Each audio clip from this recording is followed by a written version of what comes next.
بلبل پسند گلوں کو ہوا پسند تم ترابیوں کو ہے خاک شفا پسند یہ اپنی اپنی چاہ ہے اے خازن بہی تم کو یرم پسند ہمیں کربلا پسند بلبل نعرہ سلوات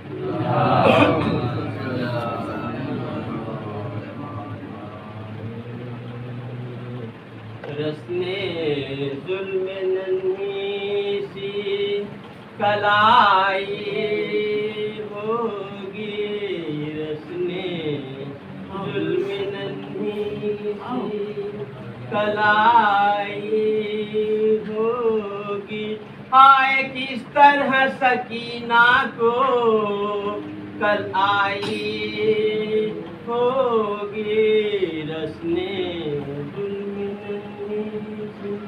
بانو کہتی تھی نہ تھا صاحب اولاد وہ کیا بانو کہتی تھی نہ تھا صاحب اولاد وہ کیا جس نے برچھی علی اکبر کو لگائی ہوگی رسنے ظلم ننھی سی کلائی ہوگی بانو کہتی تھی ڈلا کرتے تھے شب میں اصغر بانو کہتی تھی ڈلا کرتے تھے شب میں اصغر نیند کس طرح اسے قبر میں آئی ہوگی رسنے ظلم ننھی شہ کے ہمراہ نہ مونس نہ کوئی یاور تھا شہ کے ہمراہ نہ مونس نہ کوئی یاور تھا لاش کس طرح سے اکبر کی اٹھائی ہوگی رسنے ظلم ننھی سی کلائی ہوگی شاہ میدان کو چلے روکے زینب نے کہا شاہ میدان کو چلے روکے زینب نے کہا آج برباد میری ماں کی کمائی ہوگی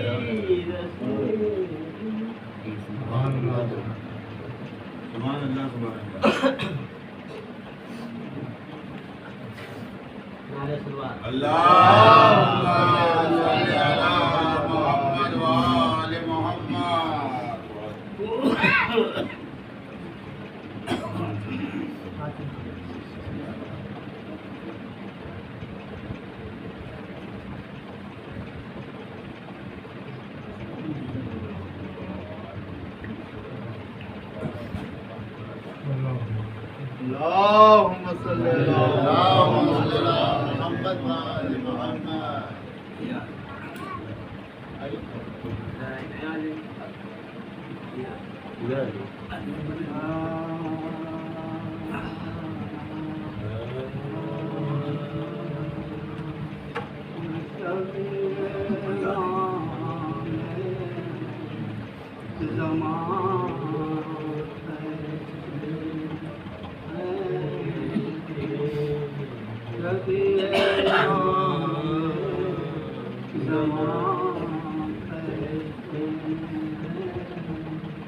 تصور میں تصویر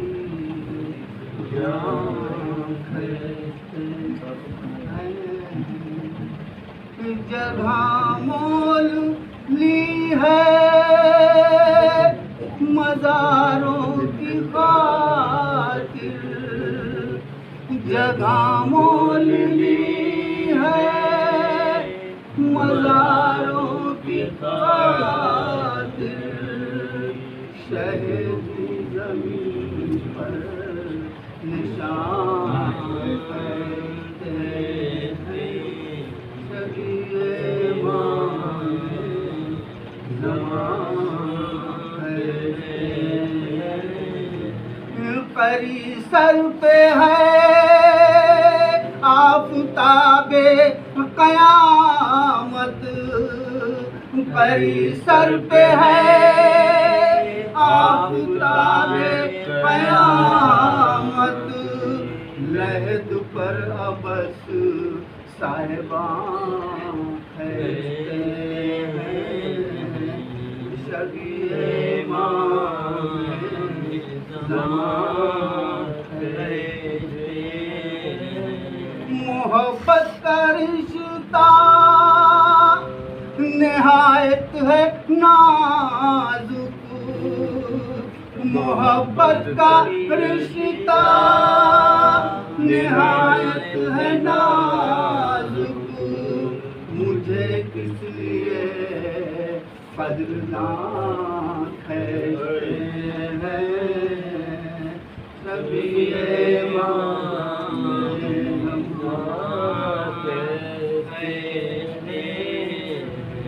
زمین کے تلے جن کو جانا ہے ایک دن، زمین کے تلے جن کو جانا ہے ایک دن، وہ کیوں سر کو آتا آسمان کہتے ہیں، وہ کیوں سر کو آتا آسمان کہتے ہیں۔ ادھر خشک ہے فاطمہ کی زراعت، ادھر خشک ہے فاطمہ کی زراعت، وہ کھیتوں میں کیوں، وہ کھیتوں میں کیوں آگے رواں کہتے ہیں۔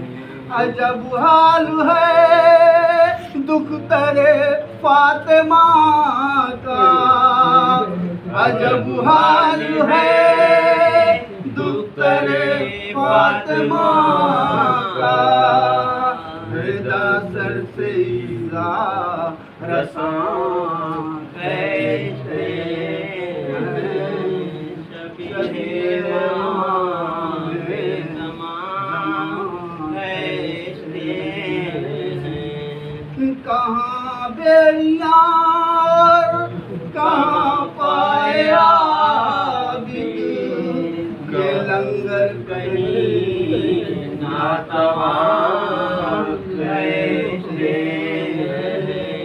پھکاری سکینہ دہائی ہے بابا، ستمگر میری بالیاں کھیلتے ہیں۔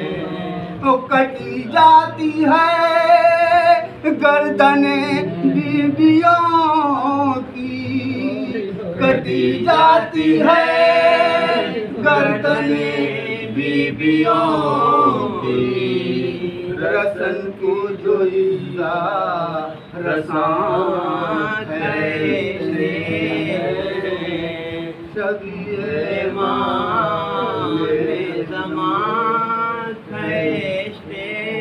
کاروں کے اکبر نے اے درد سمجھا، کاروں کے اکبر نے اے درد سمجھا، یہ سینے سے بات سنا کہتے ہیں۔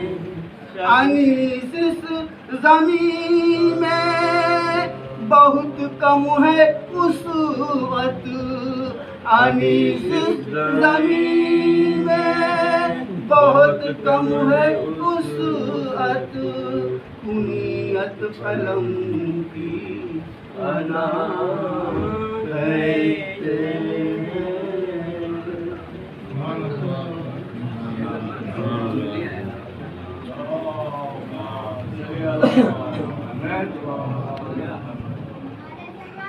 اللہم صلی علی محمد وآل محمد۔ فاتحہ۔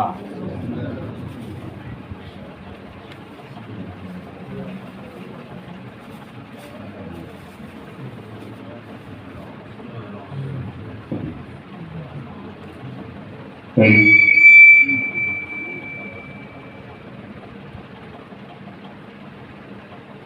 حول ولا قوة إلا بالله العلي العظيم. أعوذ بالله من الشيطان الرجيم.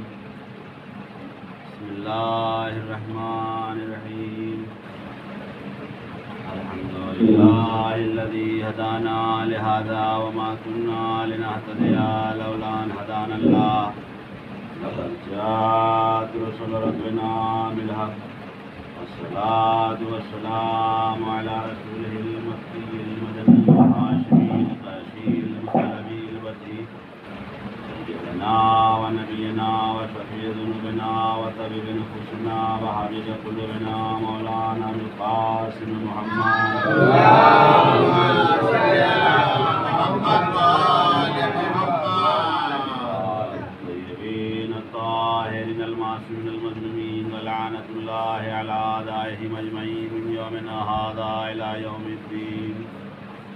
أما بعد فقد قال الله في كتابه المجيد وفرقانه الحميد وقوله الحق.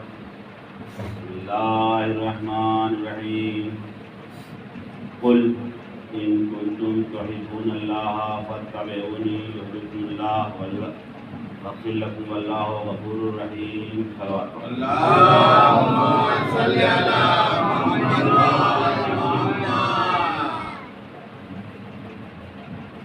خالق کائنات قرآن مجید میں ارشاد فرما رہا ہے قل ان کنتم تحبون اللہ فاتبعونی یحببکم اللہ ویغفر لکم ذنوبکم واللہ غفور رحیم. اے میرے حبیب آپ ان سے فرما دیجیے کہ اگر تمہیں اللہ سے دعویٰ محبت ہے تو میری اتباع کرو، میری پیروی کرو. یحببکم اللہ، اس پیروی کے نتیجے میں اللہ تمہیں دوست رکھے گا اور تمہارے گناہوں کو معاف کر دے گا اور تمہیں بخش دے گا. خالق کائنات نے بندوں کو جو دعویٰ محبت کرتے ہیں اللہ سے ان کو محکوم بنانا چاہتا ہے. محبت اطاعت کے سوا کچھ بھی نہیں ہے، اور جب اطاعت ہے تو حاکمیت نہیں ہے. بندہ محکوم ہے، جو بھی اس کا محبوب کہے گا اس کے سامنے سر تسلیم خم کرنا، محکوم بنے والا. لہذا اللہ نے بندوں کو محکوم بنانے کے لیے کہ جو مجھ سے محبت کرتے ہیں وہ میرے رسول کا اتباع کریں، پیروی کریں، اور اس کے نتیجے میں ان کی محبت اللہ سے ثابت ہو جائے گی. جب اللہ سے محبت ثابت ہو جائے گی تو اللہ انہیں بخش دے گا، معافی کر دے گا. اللہ بہت زیادہ غفور و غفار و رحیم ہے. اقوال رسول میں اطاعت واجب ہے، افعال رسول میں اتباع واجب ہے. یعنی محبت رسول تمام امت مسلمہ پر واجب ہے. اب رسول اللہ کی جو اولادیں ہیں کیا ان پر بھی امت مسلمہ کی محبت واجب ہے؟ محبت یعنی اطاعت، اطاعت یعنی حاکمیت نہیں، محکوم. بس یہ سمجھ میں آ گیا کہ قرآن سے کہ اللہ نے اپنے حبیب کی جب اتباع کا حکم دیا کہ مسلمانوں پر اقوال و افعال میں اطاعت و اتباع واجب قرار دیا. اور جب اللہ کے رسول نے دین اسلام مکمل کر دیا اور پورے پیغام پہنچا دیے اور رسالت مکمل ہو گئی تو اب مدینے کے کچھ لوگ روسا قسم کے حضور کی خدمت میں حاضر ہوئے. کوئی اپنے پان میں زر و جواہرات رکھتے تھے، کوئی زمین کا تحفہ لے کے آیا، کوئی باغات کا تحفہ لے کے آیا تھا. غرض کہ ہر شخص مدینے کا حسب حیثیت حضور کی خدمت میں لے کر پہنچا. رسول کی اتباع واجب، اطاعت واجب، یا حضور کے جو اہل بیت ہیں ان کی بھی اطاعت مسلمان پر واجب. لہذا جب رسالت مکمل ہو گئی، دین کامل ہو گیا، تو یہ لوگ آئے ذرو جواہرات لے کر کے، یا رسول اللہ آپ نے ہمیں اندھیرے سے روشنی دلایا، تاریکی سے ڈارکنس نکال کر کے روشنی بخشی، ہم جاہل تھے آپ نے عالم بنایا، ہم بے ادب تھے آپ نے ادب والا بتایا، ہم بے دین تھے آپ نے دین سکھایا، یا رسول اللہ آپ اپنی رسالت کی اجرت لے لیجیے،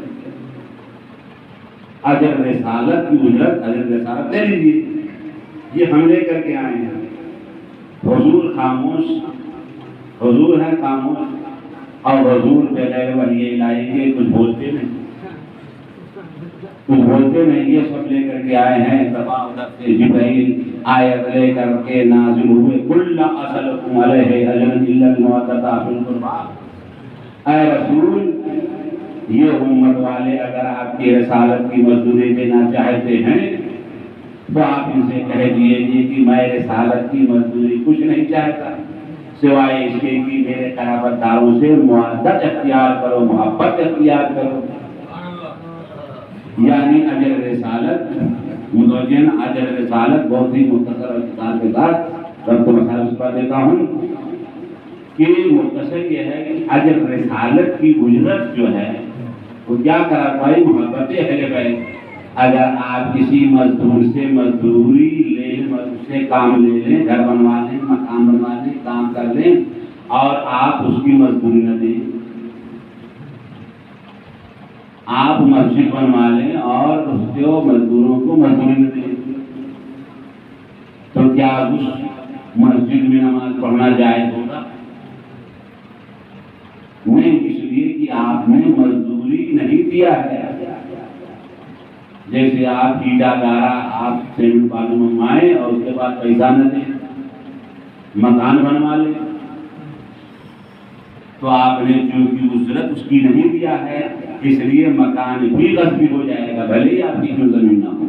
لہذا ہر ایک چیز جو ہے وہ پاک ہونا چاہیے، صاف ہونا چاہیے، مزدوروں کو مزدوری دے دینا چاہیے، جہاں سے سیمنٹ گارا لے کر کے آئے ہیں ان کی اسے قیمت چکا دینے کے بعد اب آپ کا مکان میں رہنا جائز ہو جائے گا۔ لیکن اگر بغیر مزدوری دیے ہوئے آپ نے کام لیا تو وہ عمل آپ کے لیے ناجائز ہو جائے گا۔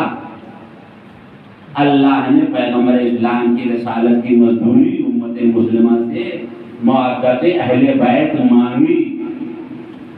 اب اگر کوئی شخص اہل بیت سے محبت کیے بغیر، اجر رسالت ادا کیے بغیر، اہل بیت سے محبت ادا کیے بغیر کوئی نماز پڑھتا ہے، کوئی روزہ رکھتا ہے، کرتا ہے، تو اس کا نہ نماز قبول ہے نہ روزہ قبول ہے، اس لیے کہ جب تک کہ اس کو اجرت نہیں ادا کر لو گے کوئی عمل درست نہیں ہوگا۔ نعرے سلمان،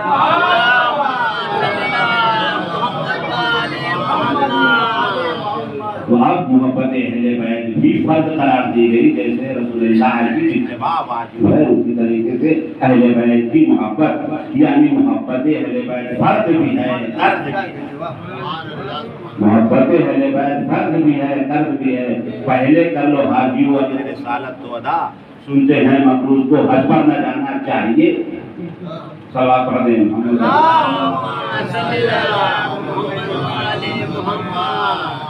سب واپس دے دیا، سب واپس دے دیا۔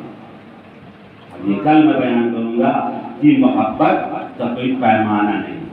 اب یہاں سے میں کہ جب حضور کی یہ آیت آ گئی کہ محبت اہل بیت اجر رسالت قرار پائی، تو وہیں پر مدینہ والوں نے پوچھا یا رسول اللہ وہ آپ کے قرابت دار اور اہل بیت کون سے لوگ ہیں؟ صاحب تفسیر کشاف نے لکھا وہ علی ہیں، فاطمہ ہیں، حسن ہیں، حسین ہیں، جن کی محبت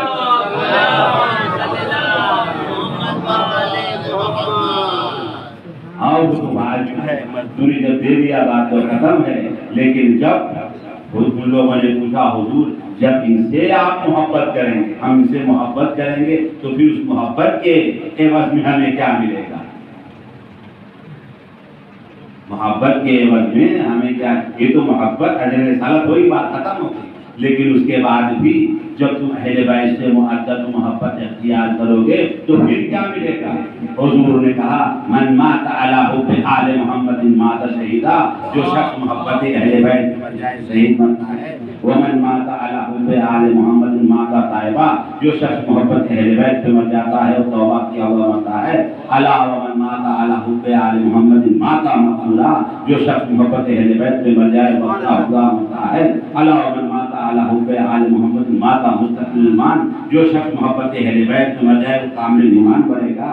الا ومن مات علی بغض آل محمد لم یشم رائحۃ الجنہ، جو شخص بغض اہل بیت میں مر جائے گا وہ جنت کی خوشبو تک نہیں سن سکتا۔ صلوات پڑھتے ہیں۔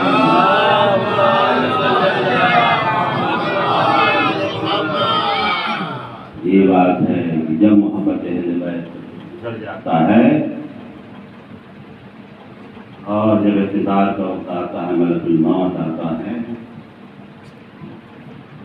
یہ پہلے بیت پہلی تو اس کے جسم سے روح ویسے نکل جاتی ہے جیسے پھول سے خوشبو، پتہ تک نہیں چلتا ہے۔ عزاداران مظلوم کربلا، آج محرم 7 محرم کا دن ہے۔ آپ کو معلوم ہے کہ امام حسین اور ان کے بچوں پر پانی بند کر دیا گیا اور قیام حسینی سے بچوں کی ہائے پیاس کی سنائیں آپ کو۔ کوئی بچہ ہے جو اپنے باپ کے پاس جاتا اور کہتا ہے بہت پیاسے ہیں، کیا پانی مل سکتا؟ ممتا کی دنیا میں ڈوب کر کے سوچتے ہیں کہ ایک بچہ جب باپ سے سوال کرے تو جواب دیتا ہے کہ پانی ممکن نہیں ہے، کتنا مجبور لاچار ہے۔ اور کوئی اپنے چچا کے پاس جاتا ہے، کوئی اپنے بھائی کے پاس جاتا ہے اور جناب سکینہ اپنا ننا قدم بڑھا کر کے اپنے چچا کے پاس اوپر ہاتھ رکھتے ہیں، اے چچا مجھے بہت پیاس لگی ہے، پانی کی شدید فرمائیے۔ اجرکم اللہ عزاداران مظلوم کربلا، آج 7 محرم کی نمودار ہوتی ہے تو جگہ جگہ ادا خانوں میں رسم مہندی ادا کی جاتی ہے۔ کیوں یہ رسم مہندی ادا کی جاتی ہے؟ اس لیے کہ حسن کا لال فروا کا لال اس دنیا سے بغیر شادی سے گزر گیا۔ جناب ام فروا کو بڑی تمنا تھی، امام حسن علیہ السلام کی شہادت کے بعد بڑے نازوں سے جناب قاسم کو پالا تھا۔ جب جناب قاسم دنیا سے جا رہے تھے اور جب جودا بنت اسد نے امام حسن کو زہر دیا تھا اور نتیجے میں جناب امام حسن کے کلیجے کٹ کٹ کے دست میں گرے، 72 ٹکڑے ہوئے۔ یہ 72 ٹکڑے نہیں ہیں، کربلا میں 72 شہداء شہید کیے جائیں گے۔ اور اس عالم میں امام حسن علیہ السلام نے کچھ اپنے بھائی کو وصیتیں کیا اور جناب قاسم کو اپنے بھائی کے حوالے کیا اور مجھے امامت وصیت کیا۔ اور کے بعد عزادارو جناب قاسم کو اپنے پاس بلا کر کے اس کے بازو پر ایک تعویذ باندھی۔ دنیا کے باپ اپنے بچوں کے بازو پر تعویذ باندھتے ہیں حفاظت کے لیے۔ یہ باپ ایسا ہے جو اپنے بیٹے کے بازو پر تعویذ باندھ رہا ہے شہادت کے لیے۔ اے بیٹا قاسم، یہ بازو اس وقت تک باندھے رہنا، جب کوئی سخت مصیبت آئے تو اس بازو کی تعویذ کو کھول لینا اور اس میں جو لکھا ہو اس پر عمل کرنا۔ عزاداران مظلوم کربلا، اور اس کے بعد 4 سال کے تھے مدینہ میں۔ اس کے بعد امام حسین علیہ السلام جناب قاسم کی پرورش کرتے تھے۔ کہیں اتنا چاہتے تھے، چچا تھے نا، اتنا چاہتے تھے کہ نظروں سے غائب اوجھل ہو جاتے تھے، آواز دیتے تھے قاسم کہاں؟ جناب قاسم کی ہر ضرورت پہ امام حسین علیہ السلام نے پورا کیا۔ اپنے بیٹے علی اکبر کی طرح قاسم کو میرے بھیا کی نشانی ہے۔ جب امام حسین علیہ السلام کو بھائی یاد آتے تھے تو اپنے بھتیجے قاسم کو یاد کر لیتے تھے۔ لیکن عزادارو، یہ چچا اور بھتیجے کی محبت تھی جناب امام حسین علیہ السلام قاسم سے بہت پیار کرتے تھے، لیکن قاسم کے دل میں ایک یتیمی کا داغ ستایا کرتا تھا اور سوچا کرتے تھے کہ جب میرا چچا مجھے اتنا مانتا ہے، مجھے پیار کرتا ہے، مجھے چاہتا ہے، اگر میرا بابا زندہ ہوتا تو مجھے کتنا چاہتا ہے۔ یہ جناب قاسم کی اپنی ملک 4 سال مدینہ میں، اس کے بعد جب کربلا میں آئے 14 سال کے تھے۔ یہی وہ جناب قاسم ہیں، ان سے امام حسین علیہ السلام نے پوچھا تھا، بیٹا قاسم بھی بتاؤ تمہارے نزدیک موت کیسی؟ کہا چچا جان الموت عندی احلی من الاصل، اے چچا جان موت میرے نزدیک شہد سے زیادہ شیریں ہے۔ اے قاسم تمہارا بھی نام فہرست سودا میں ہے۔ اور جب امام حسین علیہ السلام کے رفقا و اعزاء ایک ایک کر کے میدان کارزار میں جاتے، جناب قاسم امام حسین علیہ السلام کی خدمت میں آئے، چچا مرنے کی اجازت دے دیجیے۔ ایک دفعہ امام حسین علیہ السلام نے کہا، اے بیٹا قاسم تم تو میرے بھائی کے نشانی ہو، کیسے مرنے کی اجازت دے؟ جناب قاسم خیمے کے اندر ہے، دفعوں نے پرواہ نے کہا، اے بیٹا قاسم اے زینب کے گود کے پالے تو اپنے آقا و مولا پہ قربان ہو رہے ہیں اور تم ادھر ادھر ہو، ارے جاؤ چچا کی خدمت میں اجازت لے کے میدان کارزار میں جاؤ۔ جناب قاسم کہتے ہیں، اے مادر گرامی میں چچا کے پاس گیا تھا لیکن مرنے کی اجازت نہیں دیتے۔ ایک دفعہ بیٹے اور ماں خیمے کے ایک گوشے میں بیٹھ کر کے گریا کرنے لگے۔ اسی اثنا میں یاد آیا کہ ام فروا نے کہا، اے بیٹا قاسم جب تمہارے بابا دنیا سے جا رہے تھے تو تمہارے بازو پر ایک تعویذ باندھا تھا اور کہا تھا کہ جب سخت مرحلہ اور مصیبت آئے تو اس تعویذ کو کھول لینا اور پڑھنا، جو لکھا ہو اس پر عمل کرنا۔ اے بیٹا قاسم اس سے زیادہ مصیبت کیا ہوگا کہ نبی کا نواسا نرے آدھا میں گرا ہوا ہے۔ ایک دفعہ اس تعویذ کو کھولا گیا تو اس میں لکھا تھا، امام حسن علیہ السلام نے اپنے بھائی کو لکھا تھا، اے بھیا حسین کربلا کے میدان میں اس وقت نہ رہوں گا، اگر ہوتا تو میں تم پر قربان ہوتا، لیکن اس وقت میں نہ رہوں گا، لہذا اے قاسم تم میری طرف سے میرے بھیا کے اوپر قربان ہو جانا۔ پر جناب قاسم نے اس تعویذ کو لیا اور اپنی چچا کی خدمت میں آئے، اپنے باپ کی تحریر کو دیا۔ حسین نے اپنے بھائی کی تحریر کو تعویذ کو لیا، ارے بوسہ دیا، آنکھوں سے لگایا، ارے بھائی کی تصویر ذہن میں ملنے لگی، آنکھوں سے آنسو جاری ہو گئے۔ ارے اس تعویذ میں لکھا تھا وہ پڑھا اور جناب قاسم کو گلے سے لگایا۔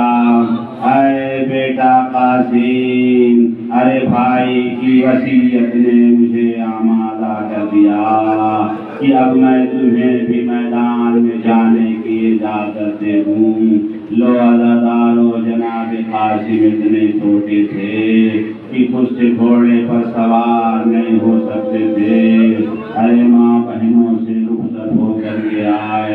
امام حسین علیہ السلام نے ارے قاسم کو سوار کیا اور اس کے بعد دعائیں دیتے ہوئے خدا حافظ کہا۔